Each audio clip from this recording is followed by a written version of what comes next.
Hello student, आप सभी लोगों का मंथली करंट अफेयर की क्लास में स्वागत है। यदि आप हमारे चैनल पर नए हैं तो चैनल को सब्सक्राइब और वीडियो को लाइक कर दीजिए।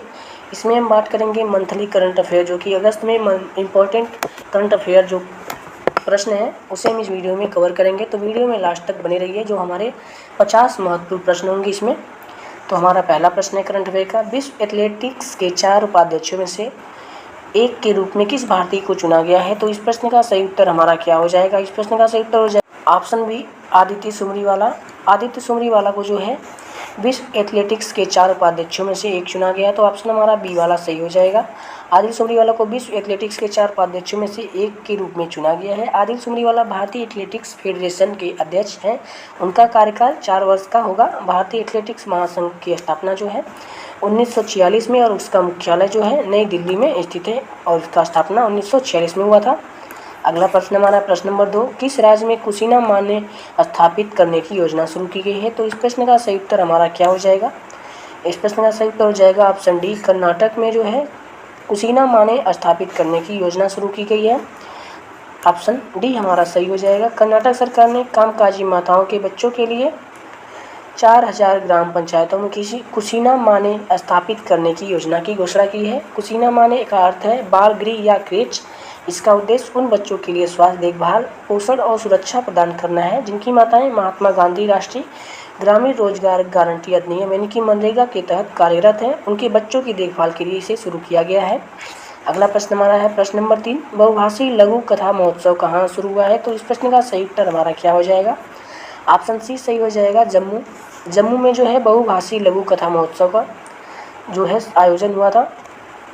यहाँ पर संस्कृति और भाषा अकादमी JKAACL का 7 दिवसीय बहुभाषी लघु कथा महोत्सव जम्मू के JKAACL परिसर में शुरू हुआ। यह पहली बार है कि JKAACL द्वारा लघु कथाओं को इतना बड़ा महोत्सव आयोजित किया गया है। 7 दिवसीय महोत्सव में डोगरी, हिंदी, पंजाबी, गोजरी, पहाड़ी और कश्मीरी भाषाओं के लेखक अपनी लघु कथाओं को प्रस्तुत करेंगे इसमें। अगला प्रश्न हमारा है प्रश्न नंबर 4, केंद्रीय ऊर्जा मंत्री RK सिंह ने किस राज्य में NTPC की 660 मेगावाट बिजली परियोजना को समर्पित किया है? तो इस प्रश्न का सही उत्तर हो जाएगा ऑप्शन डी, बिहार। बिहार राज्य में जो है केंद्रीय ऊर्जा मंत्री RK सिंह ने राज्य में NTPC की 660 मेगावाट की बिजली की परियोजना को समर्पित किया है। अगला प्रश्न हमारा है प्रश्न नंबर 5, VS अरुणाचलम किस संस्था के पूर्व महानिदेशक थे जिनका हाल ही में निधन हो गया? तो इस प्रश्न का सही उत्तर हमारा क्या हो जाएगा? इस प्रश्न का सही उत्तर हो जाएगा ऑप्शन बी, DRDO। DRDO के जो है VS अरुणाचलम DRDO के पूर्व महानिदेशक थे जिनका हाल ही में निधन हो गया और वह DRDO के पूर्व महानिदेशक थे। 1982 से 92 तक रक्षा मंत्री के वैज्ञानिक सलाहकार भी थे। उन्हें शांति स्वरूप भटनागर पुरस्कार, पद्म भूषण और पद्म विभूषण से सम्मानित किया गया था, जिनका हाल ही में निधन हो गया। अगला प्रश्न हमारा है प्रश्न नंबर 6, प्रिया मलिक ने अंडर 20 विश्व कुश्ती चैंपियन में कौन सा मेडल जीता है? तो इस प्रश्न का सही उत्तर हमारा क्या हो जाएगा? इस प्रश्न का सही उत्तर हो जाएगा हमारा ऑप्शन ए, गोल्ड मेडल जो है प्रिया मलिक ने अंडर 20 विश्व कुश्ती चैंपियन में जीता है। तो भारतीय पहलवान प्रिया मलिक ने जार्टन में आयोजित 2023 U20 विश्व कुश्ती चैंपियनशिप में स्वर्ण पदक जीता है। वह U20 विश्व चैंपियनशिप में गोल्ड जीतने वाली भारत की दूसरी महिला पहलवान बनी है और अंतिम पंघाल जो है 2022 में संस्करण में कुश्ती में जूनियर विश्व खिताब जीतने वाली भारत की पहली महिला थी और ये दूसरी हैं। अगला प्रश्न हमारा है प्रश्न नंबर 7, विश्व मानवतावादी दिवस कब मनाया जाता है? तो इस प्रश्न का सही उत्तर हमारा क्या हो जाएगा? इस प्रश्न का सही उत्तर हो जाएगा ऑप्शन बी, 19 अगस्त को जो है विश्व मानवता दिवस मनाया जाता है। इसकी जो 2023 की थीम क्या थी? तो नो मैटर व्हाट जो है इसकी थीम थी और 19 अगस्त 2023 को इराक के बगदाद में कैनाल होटल पर एक विनाशकारी बम हमला हुआ था। उसमें इराक के लिए संयुक्त राष्ट्र के विशेष प्रतिनिधि सर्जियो विएरा डी मेलो सहित 22 मानवीय सहायता कर्मियों की जान चली गई थी। इसके बाद इस दिन को विश्व मानवता दिवस के रूप में घोषित कर दिया गया था। तब से आज तक जो है हर वर्ष 19 अगस्त को विश्व मानवता दिवस मनाया जाता है। अगला प्रश्न हमारा है प्रश्न नंबर 8, भारत सरकार ने किस प्राकृतिक आपदा की जानकारी के लिए फ्लड वॉच ऐप शुरू किया है? तो इस प्रश्न का सही उत्तर हमारा क्या हो जाएगा? इस प्रश्न का सही उत्तर हो जाएगा ऑप्शन बी, बाढ़ के लिए जो भारत सरकार ने प्राकृतिक आपदा की बाढ़ के लिए फ्लड वॉच ऐप शुरू किया है।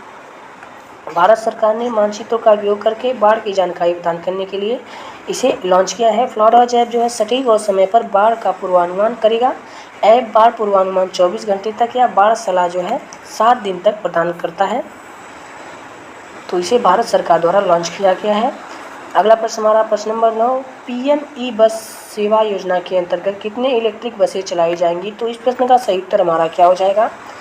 इस प्रश्न का सही उत्तर हो जाएगा हमारा ऑप्शन जो है बी वाला सही, 10,000 जो है, यानी कि बी वाला ऑप्शन सही हो जाएगा। 10,000 इलेक्ट्रिक बसें जो है चलाई जाएंगी। पीएम ई बस सेवा योजना की अनुमानित लागत जो है 57,613 करोड़ होगी, जिसमें से केंद्र 20,000 करोड़ प्रदान करेगा। और सूचना एवं प्रसारण मंत्री अनुराग ठाकुर के मुताबिक यह योजना 2 खंडों में लागू की जाएगी। 169 शहरों में सार्वजनिक निजी भागीदारी मॉडल का उपयोग करके 10,000 इलेक्ट्रिक बसें तैनात की जाएंगी। अगला प्रश्न हमारा है प्रश्न नंबर 10, केंद्र सरकार ने किसके लिए बायोमेट्रिक सत्यापन अनिवार्य किया है? तो इस प्रश्न का सही उत्तर हमारा क्या हो जाएगा? ऑप्शन हमारा ये सही हो जाएगा, सिम कार्ड डीलर को जो है इसके लिए केंद्र सरकार ने बायोमेट्रिक सत्यापन अनिवार्य कर दिया है। केंद्र सरकार ने मोबाइल सिम कार्ड डीलरों का बायोमेट्रिक सत्यापन अनिवार्य कर दिया है। केंद्रीय दूरसंचार मंत्री अश्विनी वैष्णव ने कहा कि सभी सिम कार्ड डीलरों का पंजीकरण भी अनिवार्य होगा। सरकार ने साइबर धोखाधड़ी, फर्जी कॉल पर रोक लगाने के लिए यह कदम उठाया है। अगला प्रश्न हमारा है प्रश्न नंबर 11, सक्रिय ज्वालामुखी माउंट एटना किस देश में है जिसमें फिर से विस्फोट हुआ है? तो इस प्रश्न का सही उत्तर हमारा क्या हो जाएगा? इस प्रश्न का सही उत्तर हो जाएगा हमारा ऑप्शन नंबर जो है बी वाला, इटली। इटली में जो है सक्रिय ज्वालामुखी माउंट एटना स्थित है, जिसमें हाल ही में फिर से विस्फोट हुआ है। अगस्त 2023 में फिर से माउंट एटना ज्वालामुखी में विस्फोट हुआ। माउंट एटना ज्वालामुखी इटली के सिसिली के पूर्वी तट में है। इसकी ऊंचाई लगभग 3357 मीटर है। यह यूरोप में सबसे ऊंचा सक्रिय ज्वालामुखी है और विश्व स्तर पर सबसे सक्रिय ज्वालामुखियों में से एक है। इससे पहले 21 मई 2023 को जो है माउंट एटना ज्वालामुखी में विस्फोट हुआ था। अगला प्रश्न हमारा है प्रश्न नंबर 12, मेरा बंगाल नशा मुक्त बंगाल अभियान का शुभारंभ किसने किया है? तो इस प्रश्न का सही उत्तर हमारा क्या हो जाएगा? इस प्रश्न का सही उत्तर हो जाएगा ऑप्शन सी, द्रौपदी मुर्मू ने जो है हमारी 15वीं राष्ट्रपति के द्वारा जो है इसे मेरा बंगाल नशा मुक्त बंगाल अभियान शुरू किया गया है। अगस्त महीने में राष्ट्रपति द्रौपदी मुर्मू ने पश्चिम बंगाल में मेरा बंगाल नशा मुक्त बंगाल अभियान का शुभारंभ किया। राष्ट्रपति ने कहा कि मादक पदार्थों का सेवन समाज के लिए चिंता का विषय है। राष्ट्रपति द्रौपदी मुर्मू ने कोलकाता में नौसेना के युद्धपोत विंध्यगिरि को भी लॉन्च किया है। अगला प्रश्न हमारा है प्रश्न नंबर 13, भारत ने किस देश को समुद्री निगरानी विमान डोर्नियर सौंपा है? तो इस प्रश्न का सही उत्तर हमारा क्या हो जाएगा? ऑप्शन हमारा डी सही हो जाएगा, श्रीलंका। श्रीलंका को जो है भारत ने समुद्री निगरानी विमान डोर्नियर सौंपा है। तो भारत ने अपने रिश्ते को मजबूत करने के लिए श्रीलंका को डोर्नियर 228 समुद्री निगरानी विमान सौंपा है। कटुनायके में आयोजित एक कार्यक्रम में यह विमान श्रीलंका वायुसेना को दिया गया है। 2022 में भारत ने श्रीलंका को डोर्नियर समुद्री निगरानी विमान उपहार में दिया है। दोनों देशों के बीच सहयोग क्षेत्र में सभी के लिए सुझाव और विकास SAGAR के दृष्टिकोण के अनुरूप है। तो श्रीलंका को दिया है भारत ने। अगला प्रश्न हमारा है प्रश्न नंबर 14, मोहित कुमार ने U20 विश्व कुश्ती चैंपियनशिप में कौन सा मेडल जीता है? तो इस प्रश्न का सही उत्तर हमारा क्या हो जाएगा? इस प्रश्न का सही उत्तर हो जाएगा हमारा ऑप्शन नंबर जो है ए, गोल्ड मेडल। मोहित कुमार ने U20 विश्व कुश्ती चैंपियनशिप में गोल्ड मेडल जीता है। भारतीय युवा पहलवान मोहित कुमार ने जार्टन में आयोजित U20 विश्व कुश्ती चैंपियनशिप में पुरुषों के 61 किग्रा फ्रीस्टाइल कुश्ती वर्ग में U20 वर्ल्ड चैंपियनशिप बन गए हैं। ये हमारा जॉर्डन में आयोजित हुआ था। मोहित इस उपलब्धि को हासिल करने वाले चौथे भारतीय पहलवान बने हैं। मोहित से पहले पलविंदर चीमा 2001 में, रमेश कुमार 2001 और दीपक पुनिया 2019 U20 विश्व चैंपियनशिप में गोल्ड मेडल जीत चुके हैं और चौथे जो है ये बने हैं मोहित। अगला हमारा है प्रश्न नंबर 15, भारत और किस देश के बीच चिकित्सा उत्पाद विनियमन के क्षेत्र में सहयोग को लेकर समझौता हुआ है? तो इस प्रश्न का सही उत्तर हमारा क्या हो जाएगा? इस प्रश्न का सही उत्तर हो जाएगा ऑप्शन बी, सूरीनाम। सूरीनाम के साथ जो है भारत ने चिकित्सा उत्पाद विनिमय के लिए जो है सहयोग के लिए समझौता किया है। केंद्रीय मंत्रिमंडल ने चिकित्सा उत्पाद विनिमय के क्षेत्र में सहयोग भारत और सूरीनाम के बीच समझौता ज्ञापन को मंजूरी दी है। सूरीनाम ने दवाओं के लिए मानकों की एक पुस्तक के रूप में भारतीय फार्माकोपिया को स्वीकार किया है। तो फार्माकोपिया एक पुस्तक है जिसमें जो है दवाओं के बारे में लिखा है, उसे जो है सूरीनाम ने स्वीकार किया है। अगला प्रश्न हमारा है प्रश्न नंबर 16। किस राज्य में प्रसिद्ध गायक टी.एम. सुंदरराजन की कांस्य प्रतिमा का अनावरण किया गया है? तो इस प्रश्न का सही उत्तर हमारा क्या हो जाएगा? इस प्रश्न का सही उत्तर हो जाएगा हमारा option number A Tamil Nadu. Tamil Nadu में जो है टी.एम. सुंदरराजन की कांस्य प्रतिमा को स्थापित किया गया है। तो तमिलनाडु के सीएम एम.के. स्टालिन ने मदुरै में प्रसिद्ध पार्श्व गायक टी.एम. सुंदरराजन की कांस्य प्रतिमा का अनावरण किया। सुंदरराजन का जन्म 1923 में मदुरै में हुआ था और वह सौराष्ट्र समुदाय से थे। उन्होंने अपने 50 साल से अधिक के कैरियर में 10,000 से अधिक गाने गाए हैं और उन्हें एशियाई मन्नार की उपाधि से सम्मानित किया गया। 2023 में पद्मश्री प्राप्त हुआ है। अगला प्रश्न हमारा है प्रश्न नंबर 17।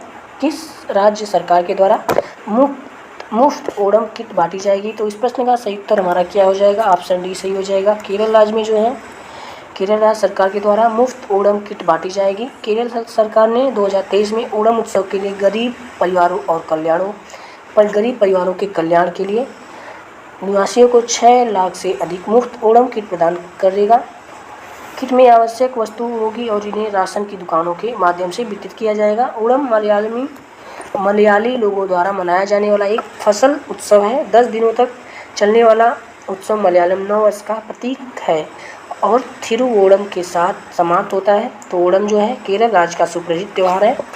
अगला प्रश्न हमारा है प्रश्न नंबर 18। शत्रुजीत कपूर किस राज्य के नए डीजीपी बने हैं? तो इस प्रश्न का सही उत्तर हो जाएगा ऑप्शन हमारा भी हरियाणा के शत्रुजीत कपूर जो है नए डीजीपी बने हैं। तो ऑप्शन बी सही हो जाएगा। शत्रुजीत कपूर ने पीजी के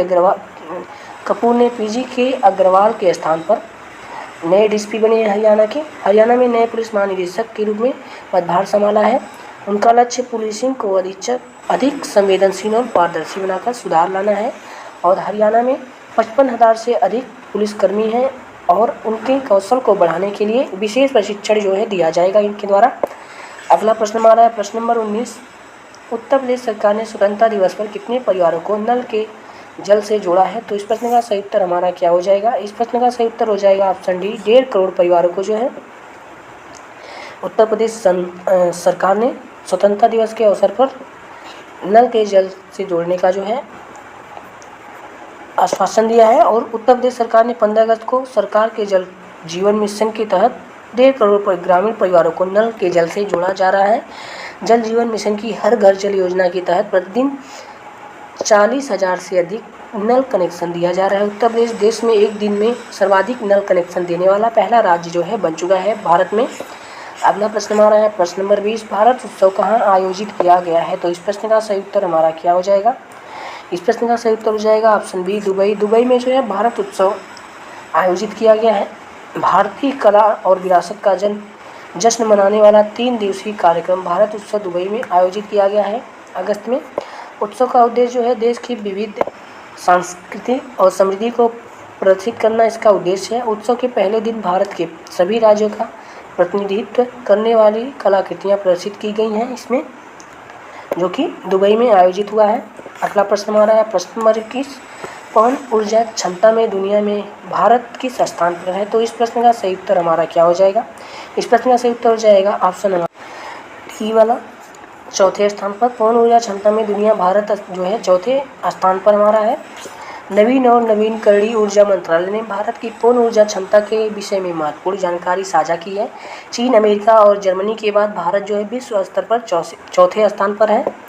अगला प्रश्न हमारा है प्रश्न नंबर 22। पारंपरिक चिकित्सा पर पहली बार वैश्विक शिखर सम्मेलन किस राज्य में आयोजित किया जाएगा? तो इस प्रश्न का सही उत्तर हमारा क्या हो जाएगा? इस प्रश्न का सही उत्तर हो जाएगा ऑप्शन हमारा बी गुजरात में जो है पारंपरिक चिकित्सा पर पहली बार वैश्विक शिखर सम्मेलन जो है गुजरात में आयोजित किया जाएगा। तो इस प्रश्न का सही उत्तर हो जाएगा बी।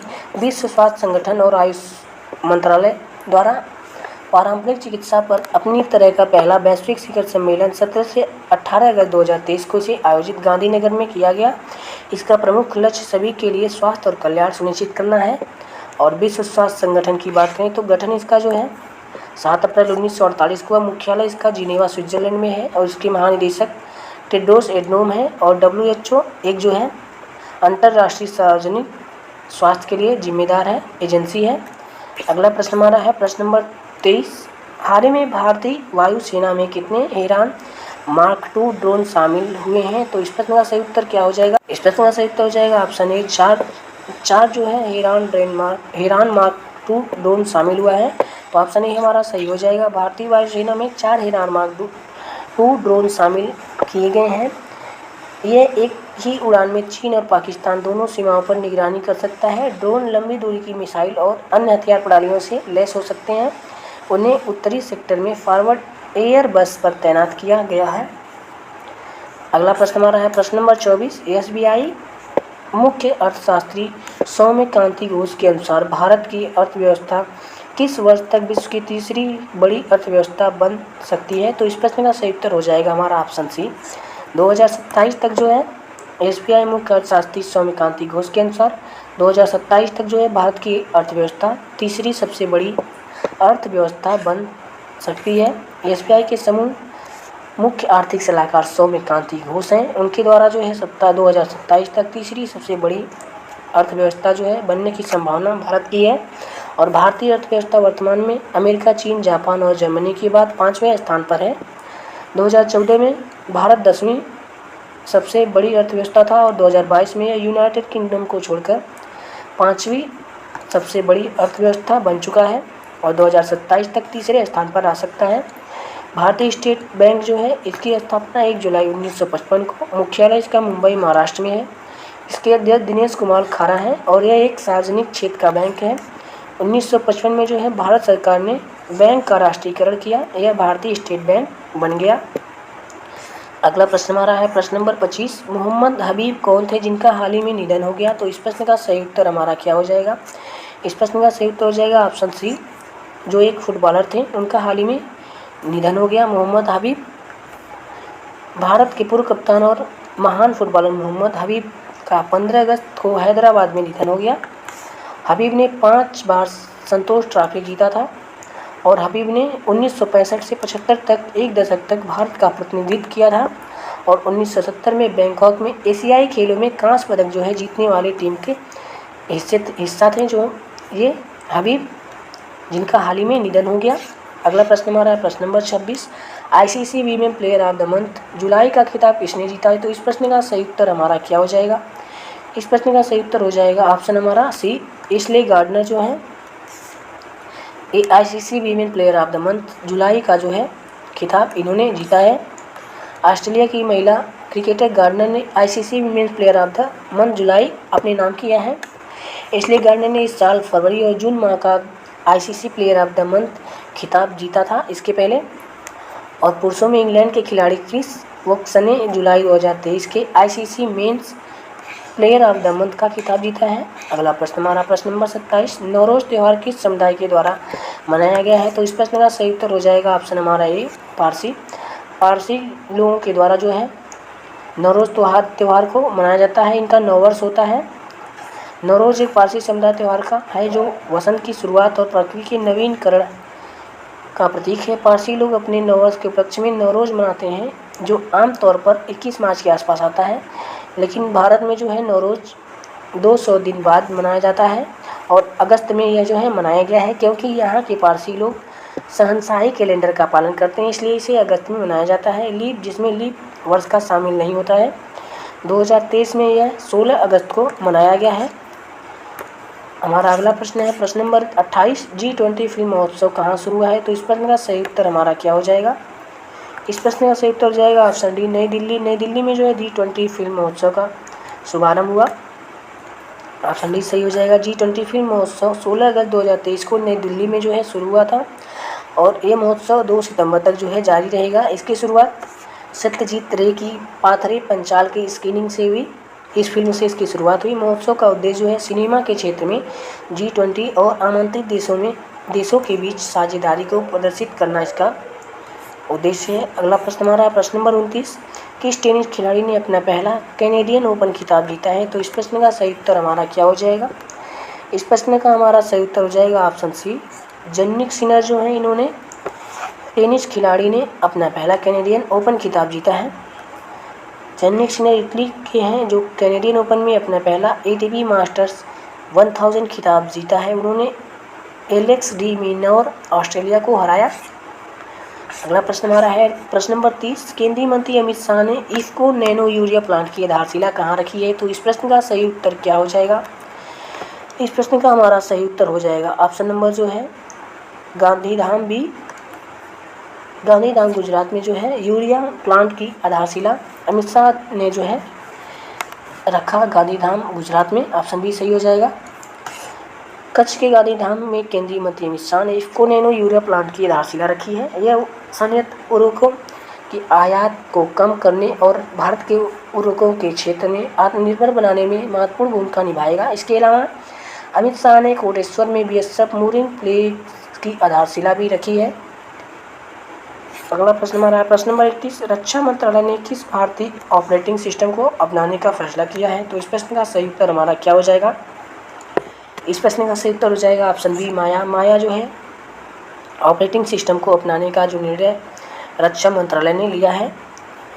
अब रक्षा मंत्रालय माइक्रोसॉफ्ट ऑपरेटिंग सिस्टम के स्थान पर भारतीय ऑपरेटिंग सिस्टम माया का उपयोग करेगा। माया ऑपरेटिंग सिस्टम जो माया ओएस है, माया को एक सरकारी एजेंसियों ने वर्ष 2023 में विकसित किया है। यह ओपन सोर्स प्लेटफॉर्म पर आधारित एक नया ऑपरेशन सिस्टम है माया, जिसका नाम माया है। अगला प्रश्न हमारा है प्रश्न नंबर 32। वित्तीय स्वास्थ्य स्कोर कार्ड में पहला स्थान किस राज्य का है? तो इस प्रश्न का सही उत्तर हमारा क्या हो जाएगा? इस प्रश्न का सही उत्तर हो जाएगा ऑप्शन हमारा जो है ए वाला सही हो जाएगा महाराष्ट्र। महाराष्ट्र ने वित्तीय स्वास्थ्य स्कोर कार्ड में पहला स्थान जो है प्राप्त किया है। तो ऑप्शन ए सही हो जाएगा। डैचे बैंक इंडिया के मुख्य अर्थशास्त्री कौशिक दास द्वारा 17 राज्यों के वित्तीय स्वास्थ्य पर एक रिपोर्ट जारी की गई है, जिसमें जो है मापदंड वित्तीय घाटा मापदंड, स्वयं का कर राजस्व मापदंड, राज्य ऋण स्तर मापदंड, राजस्व प्राप्तियों पर ब्याज भुगतान मापदंड, इसको जो है इन सभी को इसके द्वारा जो है जारी किया गया है। अगला प्रश्न हमारा प्रश्न नंबर 33। वीमेन इन फोकस प्रदर्शनी का शुभारंभ कहाँ किया गया है? तो इस प्रश्न का सही उत्तर हमारा क्या हो जाएगा? इस प्रश्न का सही उत्तर हो जाएगा हमारा ऑप्शन नंबर सी नई दिल्ली। नई दिल्ली में जो है वीमेन इन फोकस प्रदर्शनी का शुभारंभ किया गया है नई दिल्ली में। केंद्रीय विदेश एवं संस्कृति राज्य मंत्री मीनाक्षी लेखी ने नई दिल्ली की राष्ट्रीय संग्रहालय में वीमेन इन फोकस प्रदर्शनी का उद्घाटन किया। थीम इसकी थी भारतीय कला में स्त्री निर्माण की। इसकी जो थीम थी हमारे भारतीय कला में स्त्री निर्माण की जो है इसकी थीम थी। कल्पना मीनाक्षी लेखी ने पुस्तक बौद्ध धर्म और बौद्ध कला का भी विमोचन किया। अगला प्रश्न हमारा है प्रश्न नंबर 34। एनसीईआरटी पुस्तकों को संशोधित करने के लिए बनाई गई समिति के अध्यक्ष कौन है? तो इस प्रश्न का सही उत्तर हमारा क्या हो जाएगा? इस प्रश्न का सही उत्तर हो जाएगा हमारा MC पंत जो है एनसीईआरटी पाठ्य पुस्तकों को संशोधित करने के लिए बनाए गए समिति के अध्यक्ष हैं। तो ऑप्शन डी हमारा सही हो जाएगा। एनसीईआरटी ने कक्षा 3 से 12 तक की पाठ्य पुस्तकों को संशोधित करने के लिए NIEPA के चांसलर MC पंत की अध्यक्षता में 19 सदस्यीय राष्ट्रीय पाठ्यक्रम और शिक्षण सामग्री समिति NSTC की स्थापना की है। इन सदस्यों में सुधा मूर्ति, शंकर महादेवन, संजीव मसान्याल और अन्य शामिल हैं। अगला प्रश्न हमारा है प्रश्न नंबर 34। खेलो इंडिया जूनियर महिला हॉकी लीग का तीसरा संस्करण कहाँ शुरू हुआ है? तो इस प्रश्न का सही उत्तर हमारा क्या हो जाएगा? ऑप्शन हमारा सी सही हो जाएगा नई दिल्ली। नई दिल्ली में खेलो इंडिया जूनियर महिला हॉकी लीग का तीसरा संस्करण शुरू हुआ था। ये जो है खेलो इंडिया जूनियर महिला हॉकी लीग का तीसरा संस्करण नई दिल्ली मेजर ध्यानचंद स्टेडियम में शुरू हुआ। इस लीग का आयोजन जो है 13 अगस्त से 22 अगस्त 2023 तक हुआ और भारत भर की कुल 13 टीमें इसमें जो है प्रतिस्पर्धा कर रही हैं। खेलो इंडिया यूथ गेम 17 साल से कम उम्र के स्कूली छात्रों के लिए खेलो इंडिया यूथ गेम 2018 से शुरू किया गया था। खेलो इंडिया यूथ गेम जो है 2023, इसका आयोजन मध्य प्रदेश में पहला स्थान महाराष्ट्र जो कि 61 मेडल, दूसरा हरियाणा 128 मेडल और तीसरा जो है मध्य प्रदेश 96 मेडल हासिल किया है। अगला प्रश्न हमारा है प्रश्न नंबर 35। युद्धपोत बिंदगिरी का शुभारंभ कहाँ किया जाएगा? तो इस प्रश्न का सही उत्तर हमारा क्या हो जाएगा? ऑप्शन हमारा सी सही हो जाएगा, कोलकाता। कोलकाता में जो युद्ध पोत विंध्यगिरी का शुभारंभ किया जाएगा, ऑप्शन सी सही हो जाएगा। राष्ट्रपति द्रौपदी मुर्मू 17 अगस्त 2023 को कोलकाता की युद्ध पोत विंध्यगिरी का शुभारंभ किया इनके द्वारा किया गया। विंध्यगिरी का एक प्रोजेक्ट 17 युद्ध पोत है, इससे कोलकाता के garden reach ship builders and engineers limited में लॉन्च किया जाएगा। इसका नाम कर्नाटक की एक पर्वत श्रृंखला के नाम पर रखा गया है, जो कि राष्ट्रपति द्रौपदी मुर्मू जी के द्वारा इसे 17 अगस्त को लॉन्च किया गया है। अगला प्रश्न हमारा प्रश्न नंबर 36, आदित्य 11 मिशन इसरो द्वारा कब लॉन्च किया जाएगा? तो इस प्रश्न का सही उत्तर हमारा क्या हो जाएगा? इस प्रश्न का सही उत्तर हो जाएगा हमारा ऑप्शन जो है बी वाला, सितंबर 2023 में जो है आदित्य 11 मिशन को है इसरो द्वारा लॉन्च किया जाएगा। तो ऑप्शन बी सही हो जाएगा। इसरो सूरज की स्टडी के लिए जो है आदित्य 11 को अंतरिक्ष में भेजेगा। इसकी लॉन्चिंग की तारीख जो है अभी सामने नहीं आई है। इसरो को एक अधिकारी के हवाले से बताया गया है कि सितंबर के पहले हफ्ते में लॉन्च किया जाएगा इसे आदित्य 11, जो कि सूरज का अध्ययन करने वाला पहला भारतीय मिशन होगा। अगला प्रश्न हमारा है प्रश्न नंबर 37, स्वतंत्रता दिवस के अवसर पर कितने पुलिसकर्मियों को पुलिस पदक से सम्मानित किया गया है? तो इस प्रश्न का सही उत्तर हमारा क्या हो जाएगा? इस प्रश्न का सही उत्तर हो जाएगा ऑप्शन ए, 954 पुलिसकर्मियों को स्वतंत्रता दिवस के अवसर पर पुलिस पदक से सम्मानित किया गया। अगला प्रश्न हमारा है प्रश्न नंबर 38, प्रधानमंत्री मोदी लाल किले पर कितनी बार जो है झंडा फहरा चुके हैं? तो इस प्रश्न का सही उत्तर हो जाएगा ऑप्शन हमारा ए, जो इन्होंने 15 अगस्त 2023 को झंडा फहराया वो है 10वीं बार उन्होंने फहराया लाल किले पर। तो ऑप्शन हमारा ये वाला सही हो जाएगा। अगला प्रश्न हमारा है प्रश्न नंबर 39, की राज्य सरकार ने मुख्यमंत्री सौर मिशन लॉन्च किया है? तो इस प्रश्न का सही उत्तर क्या हो जाएगा? ऑप्शन हमारा ये सही हो जाएगा, मेघालय। मेघालय के जो राज्य सरकार के मुख्यमंत्री जो हैं इनके द्वारा मेघालय में मुख्यमंत्री सौर मिशन लॉन्च किया गया है मेघालय में। तो मेघालय के मुख्यमंत्री कॉनराड संगमा जो हैं मुख्यमंत्री सौर मिशन शुरू किया है। राज्य सरकार ने नवीकरणीय ऊर्जा का दोहन करने और बिजली की कमी को पूर्ति करने के लिए जो है यह कदम उठाया है। इसके तहत जो है व्यक्तिगत, घरेलू, परिवारों और सौर ऊर्जा के लिए 70% सब्सिडी का लाभ मिलेगा और स्कूल, अस्पताल, होटल और वाणिज्य संस्थान सब्सिडी पाने के पात्र होंगे इसमें। अगला प्रश्न हमारा है प्रश्न नंबर 40, BPCL के ब्रांड एम्बेसडर कौन बने हैं? तो इस प्रश्न का सही उत्तर हमारा क्या हो जाएगा? इस प्रश्न का सही उत्तर हो जाएगा ऑप्शन हमारा डी, राहुल द्रविड़ जो हैं BPCL के नए ब्रांड एम्बेसडर बने हैं। तो Bharat petroleum corporation limited BPCL ने राहुल द्रविड़ को अपना नया ब्रांड एम्बेसडर घोषित किया है। वह BPCL की प्योर फॉर श्योर पहल का समर्थन करेंगे। भारत पेट्रोलियम कॉर्पोरेशन लिमिटेड इसकी स्थापना 1976 में हुई थी। इसका मुख्यालय मुंबई, महाराष्ट्र में है और वर्तमान में इसके अध्यक्ष जो है जी कृष्ण कुमार हैं। यह बिना कोची और मुंबई में 3 रिफाइनरी संचालित करता है। देखरेख पेट्रोलियम और प्राकृतिक गैस मंत्रालय करता है इसकी देखरेख।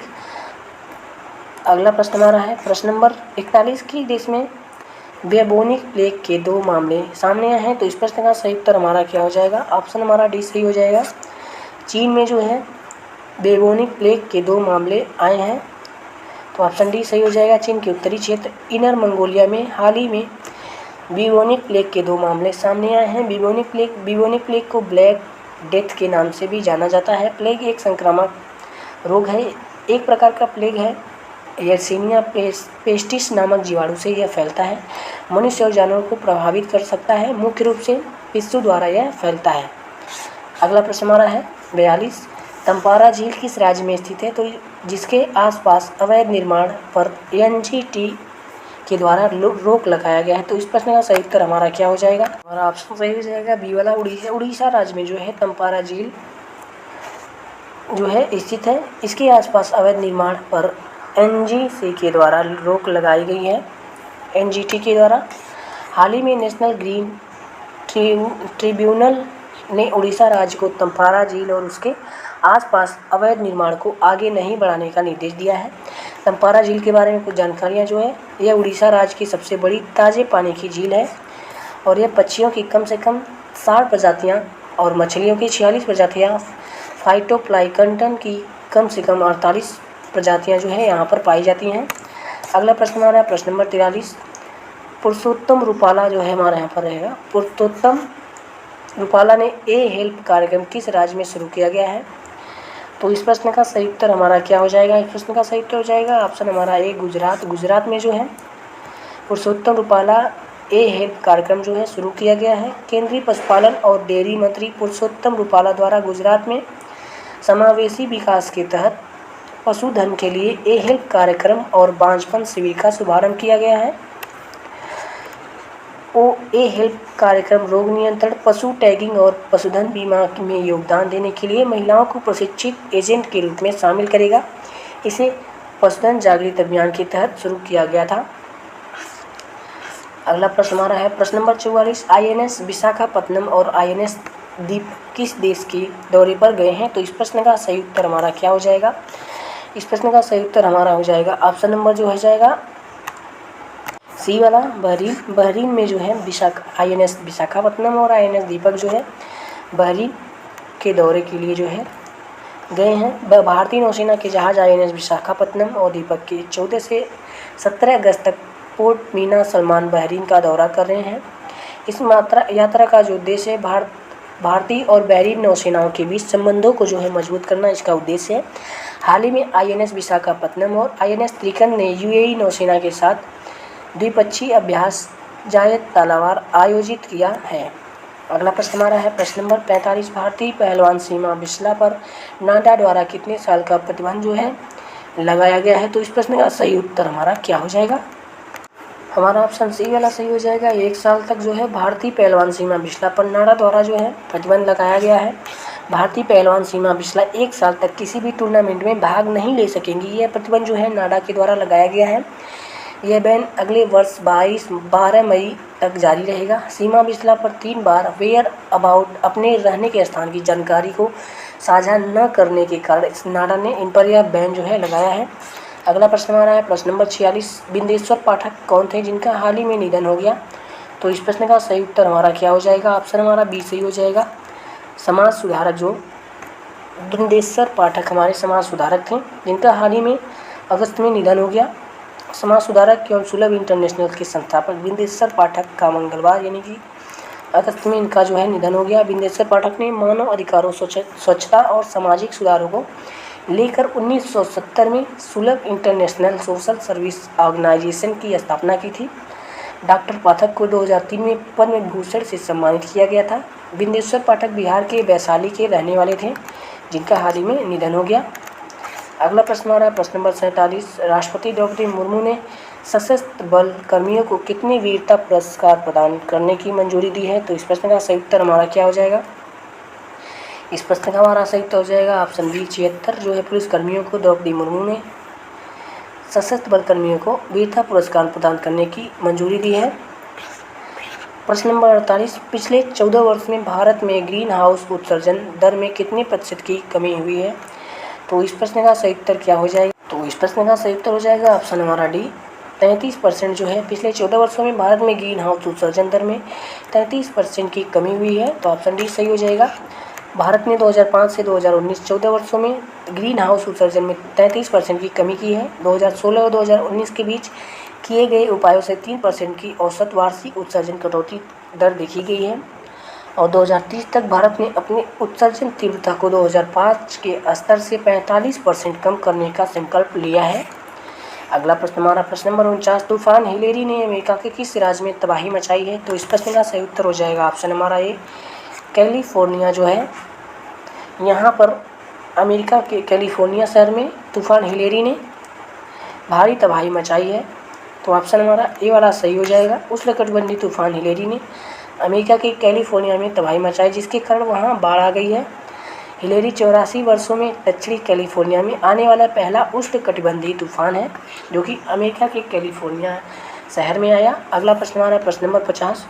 वरिष्ठ नागरिक दिवस कब मनाया जाता है? तो इस प्रश्न का सही उत्तर हमारा क्या हो जाएगा? ऑप्शन हमारा बी सही हो जाएगा। 21 अगस्त को वरिष्ठ नागरिक दिवस को मनाया जाता है जो कि ऑप्शन बी सही हो जाएगा। विश्व वरिष्ठ नागरिक दिवस हर साल 21 अगस्त को मनाया जाता है। समाज में वृद्ध व्यक्तियों के योगदान की जागरूकता के लिए यह दिवस मनाया जाता है। भारत में वरिष्ठ नागरिक का मतलब वो व्यक्ति होता है जिनसे 60 वर्ष की आयु पूरी हो। 1988 में राष्ट्रपति रीगन ने अमेरिका में 21 अगस्त को राष्ट्रीय वरिष्ठ नागरिक दिवस के रूप में इसकी घोषणा की है। तब से आज तक जो है हर वर्ष 21 अगस्त को इस दिवस को मनाया जाता है। अगला प्रश्न हमारा है प्रश्न नंबर 51, किस राज्य को प्राकृतिक आपदा प्रभावित क्षेत्र घोषित किया गया है? तो इस प्रश्न का सही उत्तर क्या हो जाएगा? ऑप्शन हमारा सही हो जाएगा हिमाचल प्रदेश। जो है हिमाचल प्रदेश को राज्य की प्राकृतिक आपदा प्रभावित क्षेत्र घोषित किया गया है।